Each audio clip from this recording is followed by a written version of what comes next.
और अब बात सत्ता में मणिपुर की करते हैं। उस खबर की करते हैं जिस पर जितनी बात की जाए वो कम है, जिस पर जितना गुस्सा आए वो कम है, जिसके दोषियों को जितनी कड़ी सजा मिले वो कम है। कम इसलिए है क्योंकि मणिपुर में जो हुआ वो कोई आपराधिक घटना मात्र नहीं है, बल्कि इंसानियत के साथ, मानवता के साथ पाप है, महिलाओं के साथ अधर्म है, चीरहरण है। इस घटना पर पूरा देश शर्मिंदा है और हंगामा मचा हुआ है। हंगामे का यही शोर लगातार मणिपुर से 2500 किलोमीटर दूर संसद में भी गूंज रहा है। सत्ता में आज हम आपको मणिपुर की घटना में जांच का अपडेट और संसद में हंगामे की स्टोरी दोनों बताएंगे, जिससे आप ये आसानी से समझ पाएंगे कि नेता क्या कह रहे हैं और पुलिस क्या एक्शन ले रही है। पहले शुरुआत संसद से करते हैं। मणिपुर की घटना पर चर्चा की मांग को लेकर संसद में लगातार दूसरे दिन हंगामा हुआ। दोनों सदनों में ना चर्चा हुई और ना ही कुछ काम। पहले राज्यसभा की बात करते हैं, जहां सरकार की ओर से कहा गया कि हम मणिपुर पर चर्चा के लिए तैयार हैं, लेकिन पीएम के बयान की मांग को लेकर हंगामा जारी रहा। यहां के हंगामे में थोड़ी नसीहत भी थी और क्रोध भी था।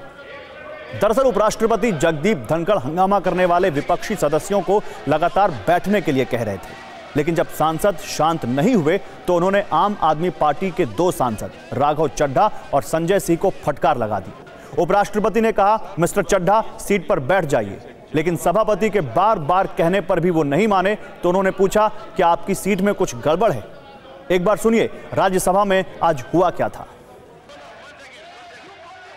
पूरा देश मणिपुर की वजह से जल रहा है, शर्मिंदा है।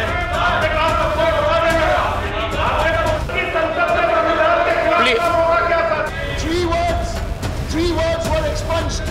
Can you keep quiet for a moment?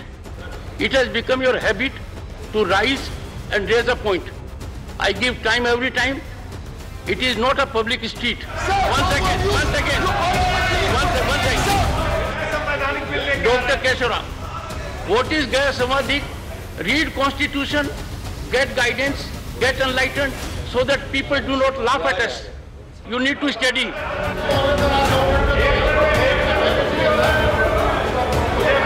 Mr. Chadda, you are not on your seat.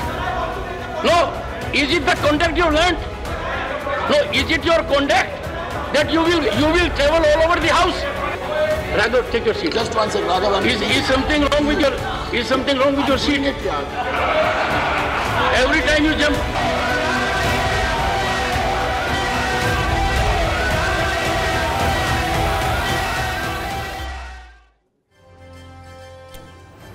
तो जैसे स्थिति राज्यसभा में थी वैसे स्थिति लोकसभा में भी रही।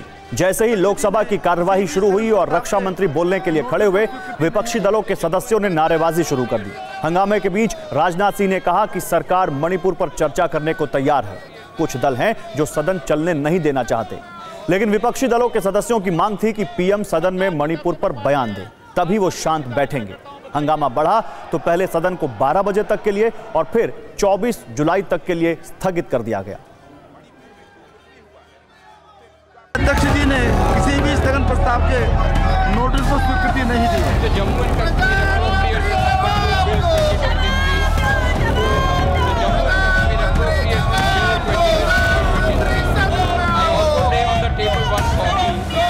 माननीय सांसद चाहते हैं सदन चले। क्या नारेबाजी से समस्याओं का समाधान होगा? क्या सरकार की तरफ से मैं माननीय राजनाथ सिंह जी से आग्रह करता हूं, बताइए। मणिपुर की घटना निश्चित रूप से बहुत ही गंभीर है और इसकी गंभीरता को समझते हुए हमारे प्रधानमंत्री जी ने स्वयं ही आपको कहा है, मणिपुर में जो कुछ भी हुआ है उससे पूरा का पूरा राष्ट्र शर्मसार हुआ है और यहाँ तक कि मणिपुर की घटनाओं को लेकर कठोर से कठोर कार्रवाई किए जाने की बात हमारे प्रधानमंत्री जी ने। मुद्दों पे चर्चा होगी, उससे समाधान होगा, नारेबाजी से समाधान नहीं होगा। हम चाहते हैं कि मणिपुर की घटना पर संसद में चर्चा हो, लेकिन मैं देख रहा हूँ कि कुछ ऐसे राजनीतिक दल हैं जो कि अनावश्यक यहाँ पर ऐसी स्थिति पैदा करना चाहते हैं ताकि किसी भी सूरत में मणिपुर की घटना पर चर्चा न हो पाए। सरकार तैयार है चर्चा के लिए, आप तैयार नहीं हो? सदन की कार्रवाई 12 बजे तक के लिए स्थगित की जाती है। संसद के अंदर तो मणिपुर पर चर्चा नहीं हुई, लेकिन बाहर इस पर नेता खूब बोले। सत्ता पक्ष के नेताओं ने विपक्ष पर चर्चा नहीं होने देने का आरोप लगाया तो विपक्ष ने सरकार पर। एक बार दोनों पक्षों को भी सुन लीजिए।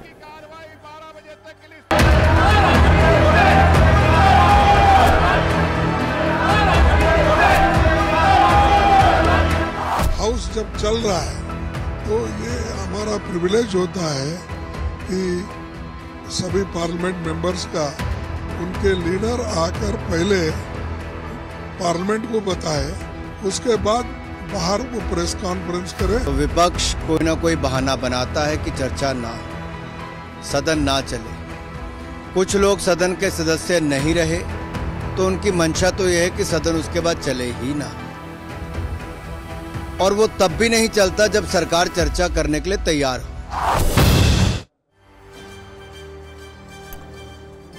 तो महिला सम्मान का मुद्दा सिर्फ संसद के आसपास नहीं गूंजा, बल्कि ग्वालियर में कांग्रेस महासचिव प्रियंका गांधी ने इस मुद्दे को उठाया। प्रियंका गांधी आज ग्वालियर में थी। केंद्रीय मंत्री ज्योतिरादित्य सिंधिया के क्षेत्र में कांग्रेस की एक बड़ी रैली थी। इस रैली में उन्होंने मणिपुर की घटना पर 77 दिनों तक चुप रहने के लिए पीएम मोदी पर हमला किया। मणिपुर में 2 महीनों से पूरा प्रदेश जल रहा है, घरों में आग लगाई जा रही है, मार काट हो रही है, आपस में महिलाओं के साथ भयावह अत्याचार हो रहा है, बच्चों के सर पर छत नहीं रहे, और हमारे प्रधानमंत्री जी ने 77 दिन के लिए कोई बयान ही नहीं दिया इस पे। वहां पे एक्शन लेना छोड़िए, एक लफ्ज नहीं कहा। तो मणिपुर में जो हुआ उसकी निंदा होनी चाहिए, सरकार को कड़ी कार्रवाई करनी चाहिए, कड़ी से कड़ी सजा मिलनी चाहिए। लेकिन जब मणिपुर की बात करते हैं तो देश के दूसरे राज्यों में महिलाओं के साथ हो रही हिंसा को भी भुला नहीं सकते। कार्रवाई और विरोध की कसौटी अलग अलग घटनाओं के लिए अलग अलग नहीं होनी चाहिए, और यही बात आज राजनीतिक टकराव की वजह बनी हुई है।